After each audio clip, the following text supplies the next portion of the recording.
지난 한 주간도 주님의 은혜 가운데 평안하게 지내셨으리라고 믿습니다.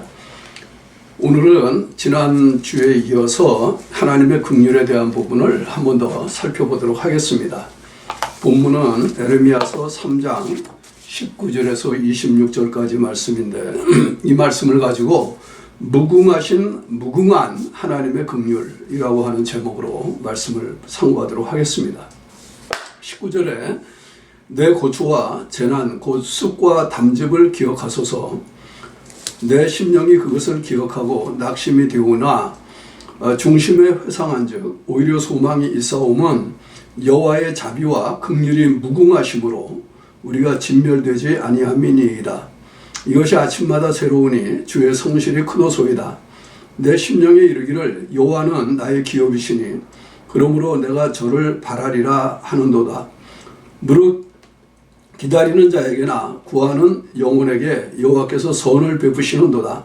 사람이 여호와의 구원을 바라고 잠잠히 기다림이 좋도다. 사실 이 본문은요 1절서부터 계속해서 끝절까지 읽어나가야 되는 말씀의 흐름 가운데에서 필요하다고 생각되어지는 중간 부분만 선택을 해서 우리가 읽었습니다. 물론 에레미야 애가는 여러분들이 잘 아는 것처럼 1장부터 마지막 장까지가 다 예루살렘이 망하고 예루살렘 성전이 무너지고 이스라엘 백성들이 전쟁 가운데서 비극적인 어려움을 겪게 되어진 것, 그것을 목도한 목격자로서 또 현장에 있었던 당사자로서 그 마음의 슬픔을 노래한 그런 노래이죠. 사실 이것이 또 하나님의 말씀으로 우리에게 주어져 있는 것을 보면 하나님께서 이 에레미야 선지자를 통해서 한쪽으로는 긍휼을 베푸시는 것이지만 다른 한쪽으로는 하나님의 심판의 그 두려움을 한 번 더 생각하게 하는 그런 말씀이기도 합니다. 오늘은 제가 이 삶의 환경을 놓고 얘기할 때 사람이 절망을 한다 그러면은 어떻게 절망을 할 수 있을까? 얼마나 절망을 할 수 있을까 하는 것들을 한번 먼저 좀 생각을 해보도록 하겠습니다. 여러분들이 트럼프 전 대통령에 대한 이야기를 아시죠?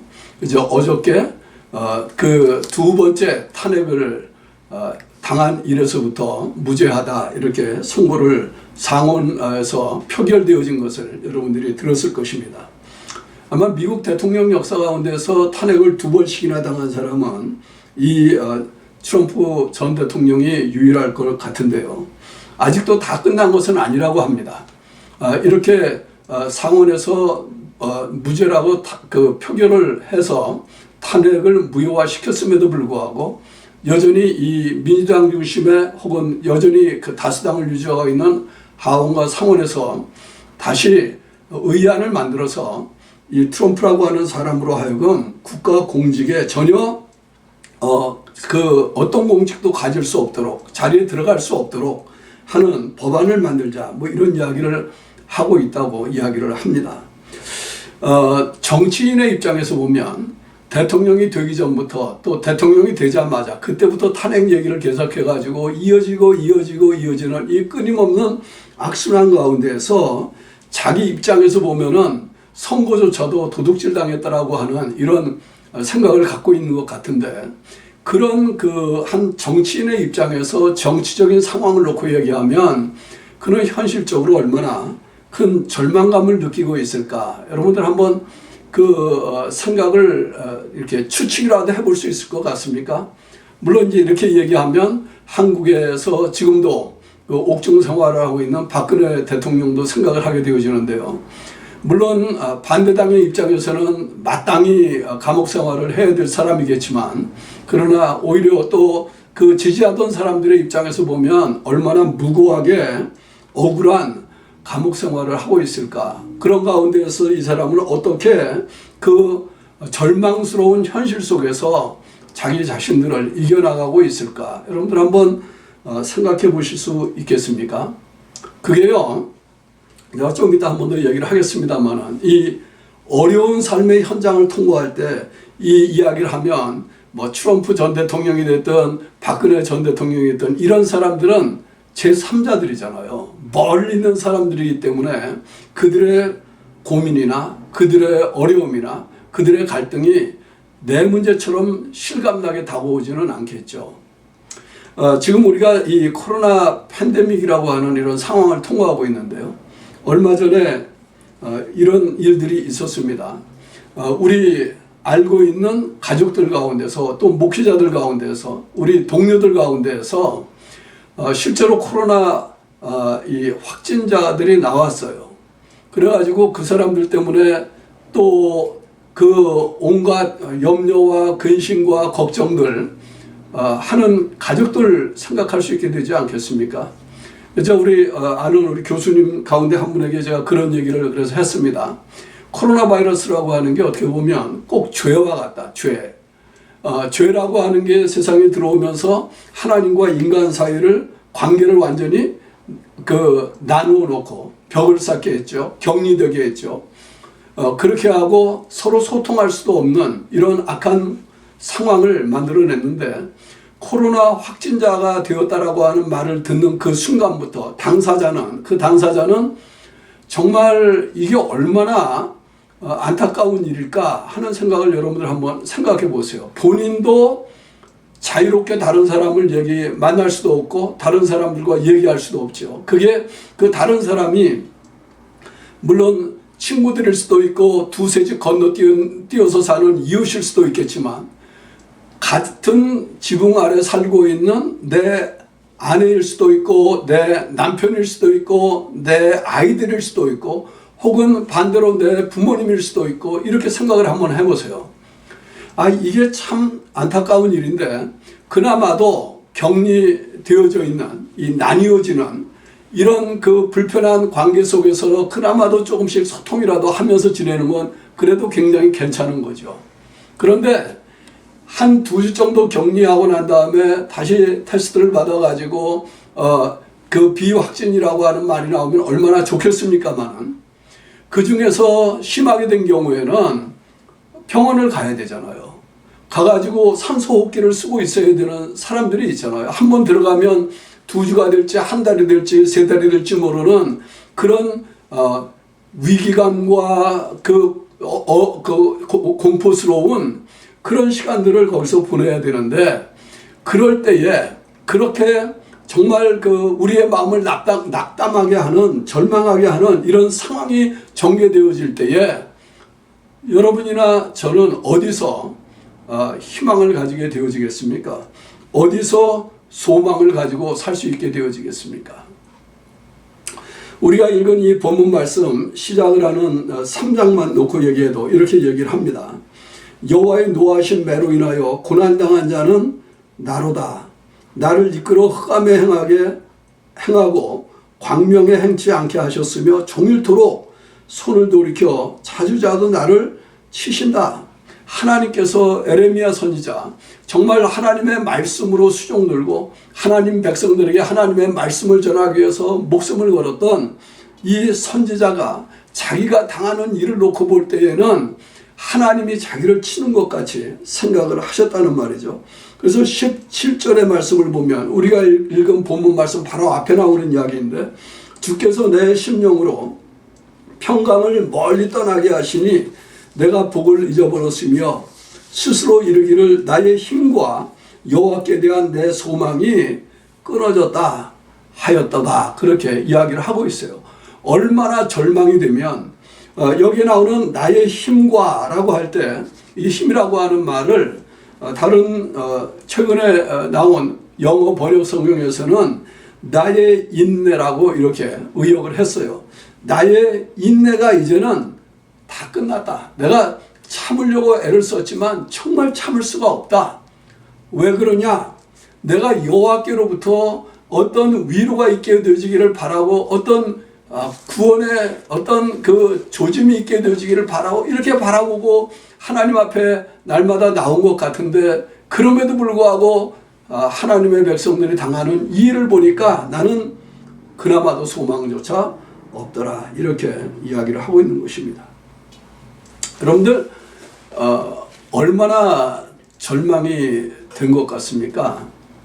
여러분들이 하박국 선지자를 혹시 기억하실 수 있을 것입니다. 하박국 선지자는 그 이스라엘 백성들 가운데 행해지는 제사장들 왕뿐만 아니라 이 선지자들까지를 포함해서 이스라엘에서 방백들 모든 소위 윗자리에 있는 사람들이 행하는 악한 일을 보면서 하나님께서 언제나 이 나라에 하나님의 의가 하나님의 공의가 시행되어지도록 하겠습니까? 탄식했던 그 선지자죠. 이 선지자에게 하나님이 보여주는 말씀은 앞으로 내가 이 하나님의 백성들을 정결하기 위해서 이웃 나라에 있는 이 악한 왕들을 불러다가 이들을 심판하겠다. 다른 말로 이야기하면 전쟁이 다가오고 있다라고 하는 이야기를 하박국 선지자로 하여금 알 수 있도록 해주었죠. 그때의 하박국 선지자는 그 모든 대화가 끝나고 난 다음에 3장에 가면 이렇게 이야기를 하고 있습니다. 여호와여, 내가 주께 대한 소문을 듣고 놀랐나이다. 여호와여, 주는 주의 일을 이 수년 내에 부응하게 하옵소서. 이게요 굉장히 아이러니한 표현이에요. 사실은 다른 말로 이야기하면 하나님께서 내가 이제 이 아수르 사람들 혹은 바벨론 사람들 이런 사람들을 보내서 하나님의 백성들을 징벌하고 그 가운데서 악을 제하고 하나님의 의가 나타나도록 이렇게 하겠다라고 하는 이야기니까 여호와여 수년 내에 주의 일을 부응케 하라고 하는 이 말이요. 어찌 생각하면 수년 내에 전장을 일으켜서 이 악한 것들을 빨리 청소해 주십시오 이렇게 얘기하는 것과 같은 말이니까 어찌 들으면 상당히 아이러니한 말씀이라고 할 수 있죠. 그런데 그 이야기 끝에 이렇게 말씀을 합니다. 이 수년 내에 나타내시옵소서. 그리고는 진노 중에라도 국률을 잊지 마옵소서. 진노 중에라도 하나님께서 그렇게 악을 심판하는 이 진노를 쏟아부으시는 그 가운데서라도 하나님의 백성들에 대한 긍휼을 잊지는 말아 주시옵소서. 그렇게 기도를 하죠. 이 이야기가 하박국 선지자에게 있어서는 현실적으로 아직 자기의 것은 아니었어요. 전쟁이 아직 일어나지 않았어요. 그러나 전쟁이 오면 어떤 일이 있게 되어질 것이라고 하는 것을 그려는 놨습니다. 그것이 우리가 종종 이 복음성가 가운데서도 노래하게 되어지는 17절 이하의 말씀인데, 비록 무화과 나무가 무성치 못하며 포도나무에 열매가 없으며 감람나무에 소출이 없으며 밭에 식물이 없으며 우리의 양이 없으며 외양간에 소가 없을지라도 나는 여호와를 인하여 즐거워하며 나의 구원의 하나님을 인하여 기뻐하겠다. 나는 여호와를 인하여 즐거워하며 라고 하는 이 말 전에 나오는 이야기들은 사실 참상에 관한 이야기예요. 하박국 선지자는 전쟁이 다가오는 일을 바라보고 있었던 사람인데 비해서 에레미야 선지자는 전쟁의 현장 그 한 복판에 있으면서 그로 인해서 일어나는 무수한 참상들을 목격한 목격자이고 당사자인 거예요. 그러니까 여러분들이 에레미야서를 읽어나가다 보면 이 군인들이 와가지고 집을 불태우는 거는 뭐 다반사고요. 그 부녀자들을 욕보이는 건 말할 것도 없고요. 심지어는 어린아이들을 들어가지고 돌에다 바위에다 패댕기 쳐가지고 그 아이들을 죽게 하는 것, 이 임신한 유부녀들을 칼로 배를 가르는 것, 이런 엄청난 정말 다 묘사할 수 없는 참상들이 하나님을 믿는 또 하나님의 성전이라고 하는 예루살렘 성 안에 있는 사람들에게조차도, 심지어는 하나님의 성전이 회파되어지도록 대제사장도 1년에 한 번밖에 못 들어가던 그 지성소까지 완전히 약탈을 당하고 무너짐을 당하는 이런 참상의 현장 속에서 에레미야 선지자가 얼마나 절망했었을까 한번 여러분들이 생각해 보시기를 바라요. 이거는 당사자와 당사자가 아닌 그 차이에 쏟아지는 마음의 느낌을 이야기할 수 있어요. 하박국 선지자도 물론 마음으로 안타깝게 생각은 했을 수 있겠죠. 창자가 끊어지는 것처럼 고통을 토로하고 있죠. 그러나 어디까지나 아직은 미래의 일이었어요. 그러나 에레미야 선지자에게 있어서는 자기의 일이었다는 말이죠. 우리가 우리 주변을 돌아다 보면서 고통을 당하는 같은 믿음의 형제 자매들, 여러분들 한번 생각해 보시기를 바라요. 이 코로나에 걸렸다 안 걸렸다라고 하는 이야기를 할 때도 과연 당사자의 입장에서 정말 병원에 들어가 가지고 산소호흡기를 쓸 수밖에 없는 그런 입장에서 웃을 수 있는 일이겠는가. 그게 얼마나 마음이 안타깝겠는가. 가족들도 그래요. 병원에 한번 들어가면 면회조차도 쉽지가 않습니다. 정말 그 가운데서 가족을 잃은 경우에조차도, 장례를 지내는 일조차도 그렇게 자유롭지가 않지 않습니까? 이런 현실 속에서 우리가 어떻게 하나님의 그 은혜를 기억하고 하나님의 긍휼을 바라보면서 정말 소망을 찾을 수 있는 사람들이 되겠나 하는 것을 보여주는 말씀이 오늘 20절 이하에 나오는 말씀입니다. 그렇게 내가 소망도 끊어졌다라고 얘기했던 이 에레미야 선지자가 19절에 보면 내 고초와 재난 곧 숲과 담즙을 기억하소서 하나님 앞에 그렇게 기도를 해요. 하나님, 내가 얼마나 이 고통스러운 자리에 있는지 나를 긍휼히 여겨주소서 하는 말이 20절 이하에 나오는 말씀인데, 내 심령이 그것을 기억하고 낙심이 되오나 중심에 회상한 즉 오히려 소망이 있사옴은 여호와의 자비와 긍휼이 무궁하심으로 우리가 진멸되지 아니함이니이다. 여호와의 자비와 긍휼이 무궁하심으로 우리가 진멸되지 아니함이니이다. 이것이 아침마다 새로우니 주의 성실이 큽니다. 이렇게 이야기를 하고 있어요. 이 낙담 가운데서 정말 소망이 없어 보이는 그런 현실 가운데에서 에레미야 선지자는 마음으로 누구를 생각하냐 하면, 무엇을 생각하냐 하면 하나님 되신 것을 생각하고 있습니다. 여기에 보면은 중심에 회상한 즉 여호와의 자비와 긍휼이 무궁하시다 이렇게 이야기를 하고 있는데요. 우리말은 이 여호와의 자비와 긍휼이 무궁하시기 때문에 우리가 진멸되지 아니하겠다. 그는 하나님의 백성들을 염두에 두고 있는 말이죠.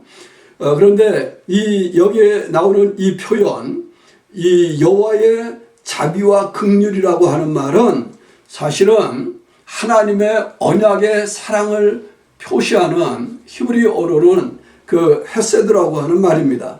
여러분들이 종종 요즘 이제 그 말씀을 듣다 보면은 구약에 나오는 하나님의 사랑은 헤세드다. 그래가지고 헤세드 주석 시리즈 이런 것도 나오고 그러죠. 있는 말 그대로. 그런데 이 말을 번역할 때 우리말에는 종종 몇 가지 다른 말로 번역을 했어요. 그 중에 가장 많이 번역된 말이 인자라고 하는 말이에요. 여호와의 인자하심이 영원하도다. 인자하심. 그리고 오늘 우리가 읽은 본문에서처럼 이 말을 하나님께서 하나님의 백성들을 긍휼히 여기시는 쪽으로 얘기할 때에는 자비와 긍휼이라고 하는 말로 번역을 했어요. 자비와 긍휼. 다른 말로 이야기하면 하나님의 언약의 그 사랑과 영어로는 loving kindness라고도 번역을 했는데 하나님의 사랑에 가득한 그 인내하심, 친절하심을 놓고 생각할 때에 그 하나님을 생각하니까 여전히 소망이 있다라고 이야기를 하시는 겁니다. 그런데요, 우리말 성경에는 뒷부분을 우리가 진멸되지 아니하겠다 이렇게 번역을 했는데, 물론 이제 히브리어 유대인들이 사용하는 기본적인 히브리어 본문에 있는 것을 그대로 사용해서 그렇다고 합니다. 그런데요, 최근에 나온 영어 번역에 보면 이걸 조금 더 최근에 발견되어진 번역본, 탈굼이라고 얘기하는데 시리악 탈굼이라고 하는데 거기에 나오는 말을 가지고 번역한 번역은 이래요. 그래서 이야기하기를 여호와의 인자는 여호와의 자비는 여호와의 긍휼과 자비는 인자는 결코 중단이 없으며 그의 긍휼은 결코 끝이 이르지 않는다. 끝에 이르지 않는다. 굳이 번역을 하면 그래요. 그래서 결코 중단이 없으며 it never ceases. 절대로 중단함이 없고 그 긍휼은 결코 끝에 이르지 않는다. It never ends. 끝에 도달하지 않는다는 거예요. 끝이 없다는 거예요. 그것 때문에 이 하나님의 긍휼이 아침마다 매일 새롭고 주의 이 긍휼은 하나님의 언약의 이 약속은 여전히 신실한데 하나님께서 여전히 신실한 그 일을 놓고 생각할 때 그 언약은 참으로 하나님의 그 신실함은 참으로 위대하다 이렇게 이야기를 하시는 겁니다. 그래서 제가 여러분들에게 말씀드리고 싶은 건 이거예요. 하나님이 한번 우리를 사랑하시는 이 언약의 사랑 속에 들어와 있다고 하면 하나님이 우리 가운데 나타나는 죄를 심판하기 위해서 정말 무자비하게 하나님의 백성들 가운데에서 고통과 신음을 경험하게 하는 것 같은 일들이 혹시 있을지라도 그것 때문에 하나님께서 하나님의 백성들을 긍휼히 여기는 이 일은 결코 중단하시지 않는다는 거죠. 그래서 하나님의 이 언약의 사랑은 무궁하다. 하나님의 이 자비는 무궁하다. 끝이 없다. 하는 이 부분이 말씀의 핵심이에요. 시간적으로 얘기하면 하나님의 긍휼은 끝이 없어요. 하나님의 긍휼은 너무나 풍성하기 때문에 모자람이 없어요. 마치 우리가 물로 얘기하면 물동이에 물이 있는 거를 다 쏟아붓고 나면은 빈통이 돼야 되지 않겠습니까? 그러나 하나님의 긍휼을 놓고 이야기하면 하나님의 긍휼은 너무나 풍성하기 때문에 비었다라고 하는 순간에 이미 꽉 차 있고요. 내가 비었다라고 하는 순간에 이미 꽉 차 있는, 그래서 끊임없이 이어지는 무궁한 끝이 없는 그런 긍휼이시라는 거예요. 하나님은 우리를 어느 한순간도 불쌍히 여기시지 않는 순간이 없으시다는 거예요.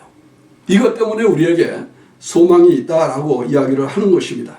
그래서 에레미야 선지자는 계속해서 이렇게 이야기를 하시죠. 내 심령에 이르기를 여호와는 나의 기업이시니 그러므로 내가 저를 바라리라 하도다. 무릇 기다리는 자에게나 구하는 영혼에게 여호와께서 선을 베푸시는도다. 사람이 여호와의 구원을 바라고 잠잠히 기다리는 것이 좋다. 계속 읽어나가면 30절 이하에 이렇게 말씀하고 있습니다. 때리는 자에게 뺨을 향하여 수욕으로 배불릴지어다. 뺨을 만든다는 거 창피한 일이잖아요. 정말 수치스러운 일이잖아요. 그럴지라도 뺨을 맞는다 할지라도 때리는 사람에게 즐거움을 주는 일이라 할지라도 그것으로 그 사람이 배불러서 포만감을 느끼게 되는 것처럼 그렇게 되어진다 할지라도 그렇다 할지라도 낙심할 거 없다는 거예요.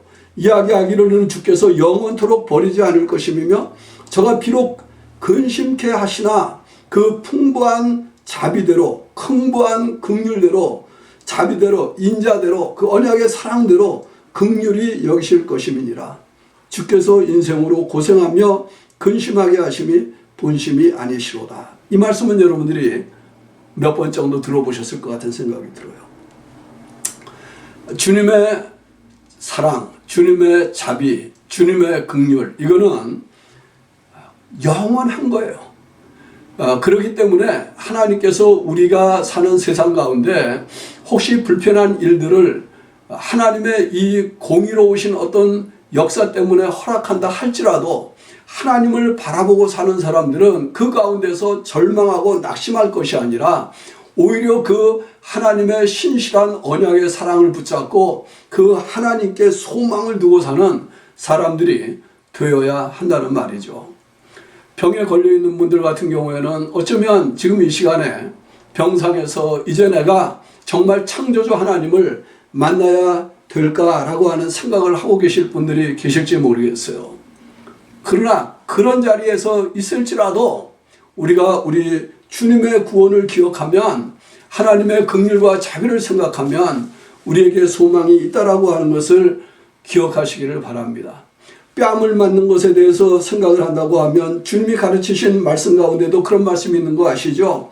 누구든지 내 오른뺨을 치거든 왼뺨도 돌려대라. 그렇게 말씀하셨던 그 주님도 사실은 제사장들 앞에 가가지고 자기가 하나님의 아들이라고 하는 말을 했다가 무수히 뺨을 맞는 수치를 당했어요.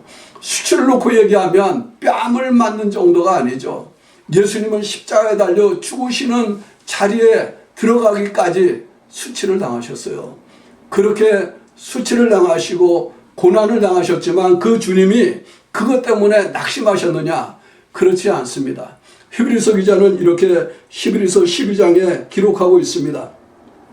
우리가 12장 1절에 나오는 말씀을 보면 이러므로 우리에게 구름같이 둘러싼 허다한 증인들이 있으니 모든 무거운 것과 얽매기 쉬운 죄를 벗어버리고 인내로서 우리 앞에 당한 경주를 경주하며 믿음의 주요 또 온전케 하시는 이인 예수를 바라보자. 그렇게 말씀하셔요. 왜냐하면 저는 그 앞에 있는 즐거움을 위하여 십자가를 참으사 부끄러움을 개의치 아니하시더니 하나님 보좌 우편에 앉으셨다. 그렇게 말씀하고 계셔요.